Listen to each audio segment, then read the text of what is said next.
Vous êtes parent et vous vous questionnez sur l'omniprésence des technologies dans la vie de votre jeune, que ce soit parce qu'il commence à naviguer sur le web ou qu'il est toujours sur sa Switch. Mais je me présente, Judith Cagelet. Je suis fondatrice d'Edugo Pro et enseignante depuis plus de 15 ans. J'ai des petits conseils pour vous.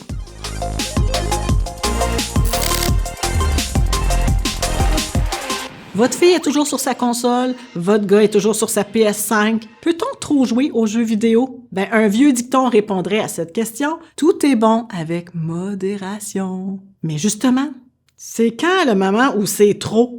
Qu'est-ce qui pousse autant nos jeunes à se faire aller les pouces? Certains psychologues expliquent cet engouement pour les jeux vidéo par la théorie de l'autodétermination. Une théorie qui repose sur 3 besoins fondamentaux, c'est-à-dire le besoin d'autonomie, être capable de faire des choix seul, sur aussi le sentiment de compétence, réussir à relever des défis, et aussi sur le besoin de socialisation, de pouvoir échanger avec les autres.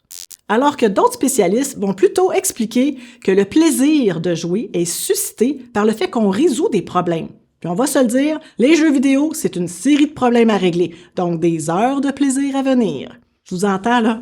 Oui, on le sait qu'il y en a du plaisir, mais on s'inquiète, nous autres, pendant ce temps-là. Mais laissez-moi vous rassurer un peu. Pendant que votre jeune se prend pour un super-héros sur sa console, eh bien, son cerveau, lui, il développe quelques super-pouvoirs. Comme vous vous en doutez bien, il va travailler sa coordination œil-main.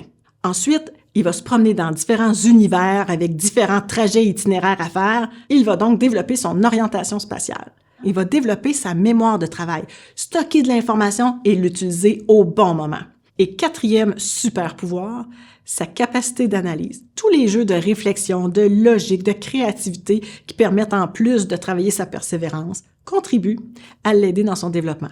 En plus de l'aider à développer les capacités de son cerveau multitâche, eh bien, il va aussi avoir un bien-être au niveau émotionnel qui va être développé en jouant aux jeux vidéo. Oui. Imaginez-vous donc qu'il va pouvoir développer son estime de soi parce qu'il va réussir des défis. Il va évacuer son stress, comme nous aussi, on aime ça le faire à la fin d'une journée.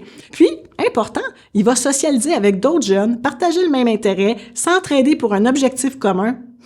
Quoi de mieux? Avouez que ça fait du bien de savoir qu'il y a des effets bénéfiques de jouer aux jeux vidéo. Votre enfant, il se développe, puis dans le plaisir en plus. Sauf qu'on va se le dire, là où il y a du plaisir, il peut aussi avoir de l'excès.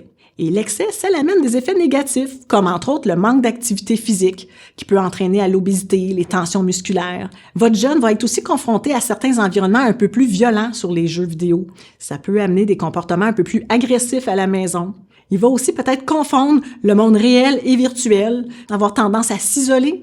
Il va se dire, j'en ai des amis virtuels, j'ai plus besoin de vrais contacts avec des vrais gens. Pogne-les, il est là! À gauche! C'est des dangers qu'on ne peut pas négliger. Jouer aux jeux vidéo, ça peut facilement devenir une pratique excessive, voire même une dépendance, chose qu'on ne souhaite pas. Le site Psychologie Québec nous parle de chercheurs qui auraient catégorisé 4 profils de joueurs. Le joueur impliqué et compétitif, le joueur qui s'évade et le joueur passe-temps.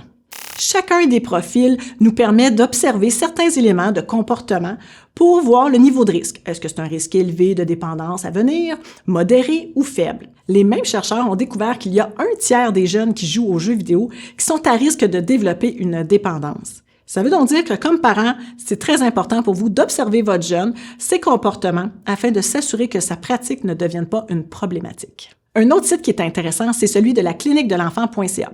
On nous propose différents indices à observer pour voir si notre enfant est déjà dépendant ou en voie de devenir dépendant aux jeux vidéo. Entre autres, si votre enfant se met à mentir de façon chronique, refuse de venir manger quand c'est le temps du souper. Mathieu, lâche ton jeu, ça fait 4 fois que je t'appelle! Développe des comportements agressifs avec des gens qui l'aiment habituellement, comme ses frères et sœurs, ça se passe habituellement bien, mais là, tout à coup, vous proposez une sortie en famille? Il refuse de venir, il veut jouer à ses jeux vidéo. Ses notes scolaires commencent à dégringoler. Si vous remarquez plusieurs de ces indices-là, c'est le moment de rester très alerte et d'accompagner votre enfant.